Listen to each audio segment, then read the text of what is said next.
We get the FSC carbine, the Ninja tank, flex reg. What? Flex? What's that mean? 1,000 to 1,700 output? What?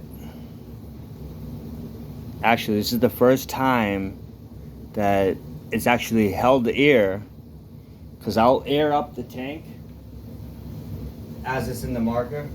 It actually helps because with that much output pressure, if you just try putting that on with that much air in it, it will just blow it right away.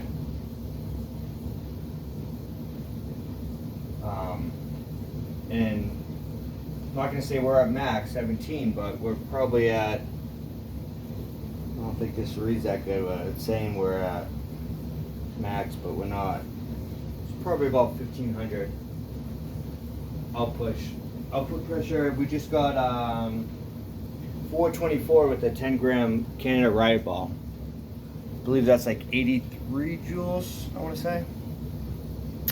I should go get my laser to put on it, but it's charging. Let's see if I can use the scope, even though I have this sick handle on it. It kind of messes up my sights, but I like it. It looks cool. So M17's on the right. I just destroyed that right piece, completely demolished it. It's a lot different. If you hit one shot, so the M17 was hitting 83 joules. If you hit one shot, you see those balls? Those are actually BK Spencer balls. It went about 5/8 through the 3/4 pine, which is, I'm a carpenter, so that's really hard wood. That's not your regular cheap 3/4 plywood. That's solid, expensive. But it went 5/8 through on 83 joules, which I thought it would actually go through, but it didn't. But still, 5/8, that's gonna fracture, crack a rib, absolutely. Will it? Might puncture the skin, but it's definitely gonna break, fracture, crack a bone, absolutely. But I'm actually excited because I want to see what this regulator will do on this gun, because I believe this gun has potential. Because without this on 1100, I could get 73 joules on 1100. And for me, I'm not a FSC like guru. I'm more of an M17 guru, but I follow and everything. But these things, every time you shoot, you got to maintain it. After you shoot, you got to maintain, because if not, you know what I mean, you just can't rely on them. So, and right here, these screws, I had to I put a little extra glue under here just to keep everything tight. Because the vibration, everything, and they're good. These markers can be really good, but when you're dealing with high output, which this is all for testing, because honestly, I like to keep mine around 60 joules for reliability. This is all like fun. When I say fun, it's less lethal fun. It means, yeah, it doesn't always have to be numbers to compete with someone. It could be numbers just to see what you can shoot through. But for reliability, no, I'm not promoting this at all. This is just for fun, so there's a difference, and I think some people get confused with that. It's like, and I think all the experts, people that have been doing this forever, they all know that, but sometimes people like to portray 1 million joules right here in my hands. Could be yours for a cheap price of your life. But no, this is just, and I'm not saying I'm a guru or anything, but I have a good understanding of how these things work, and you know, I appreciate people that put in the work.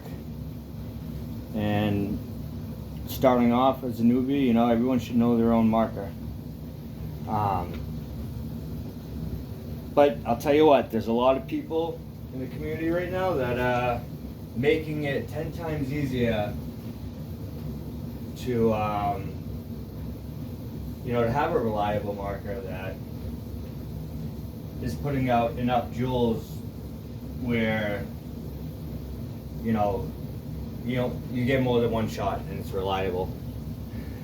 But anyways, let's just go back to fun. See what we got. No laser, so gotta watch out for the ricochet. Let's see what we got.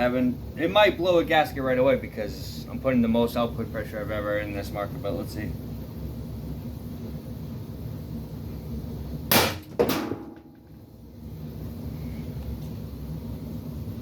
That's a Canada Riot Ball, 9.9 gram, white, round ball. 442. I'm not saying it's the best, but it's not the best I've had, but it's up there. Actually, I could play with the velocity because I actually didn't do a delete on this one. I kept it because, you know, I have a delete on my other one, but I just want to see the difference, and being able to tune it down when you want to is a good option. Oh, that was a double.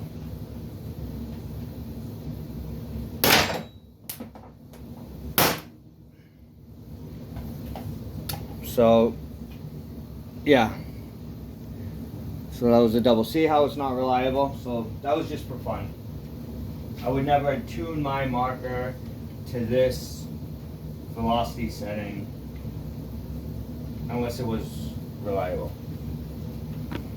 So let's see what we have now. We have about 1500. Should be able to get another shot. Yeah.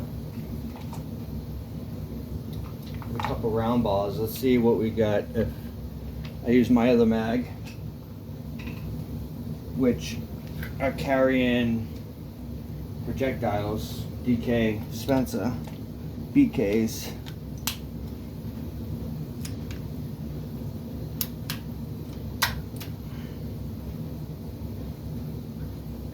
And I never look down the barrel, but I will use the camera.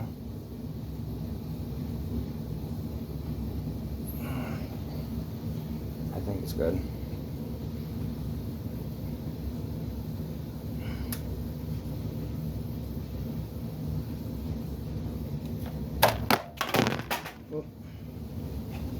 See what we got. I'm not sure what I think this is. I'm not sure what projectile this is. We'll find out in a second.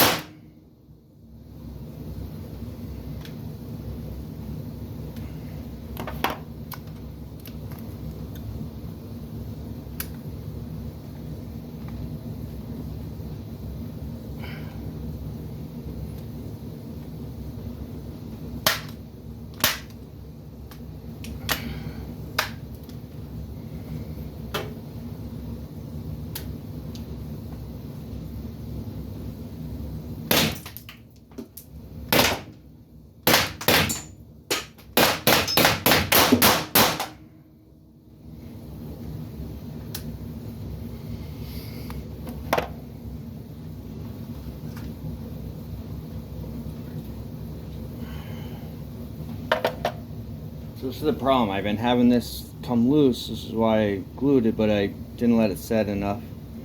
I gotta put another washer in there and just sometimes, you know, just gotta go with the flow and Mickey Mouse these things, and I just need another washer. Screw that in down a little harder, but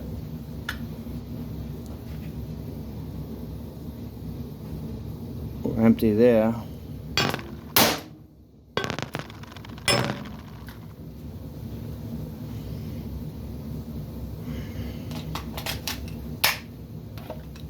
like this little setup. Although,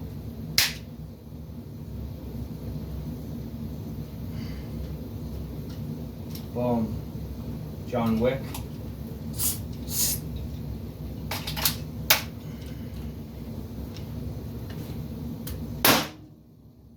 Bada bang, bada boom.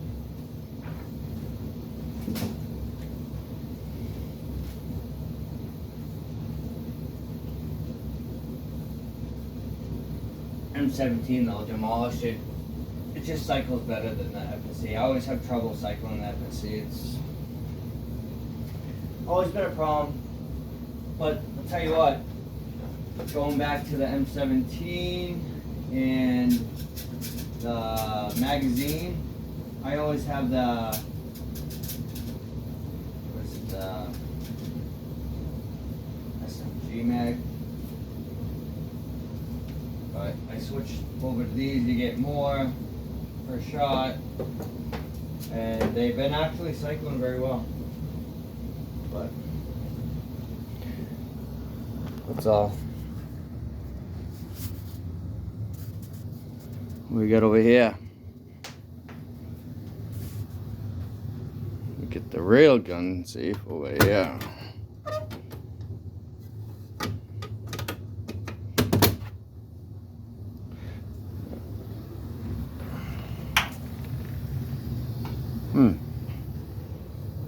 Huh.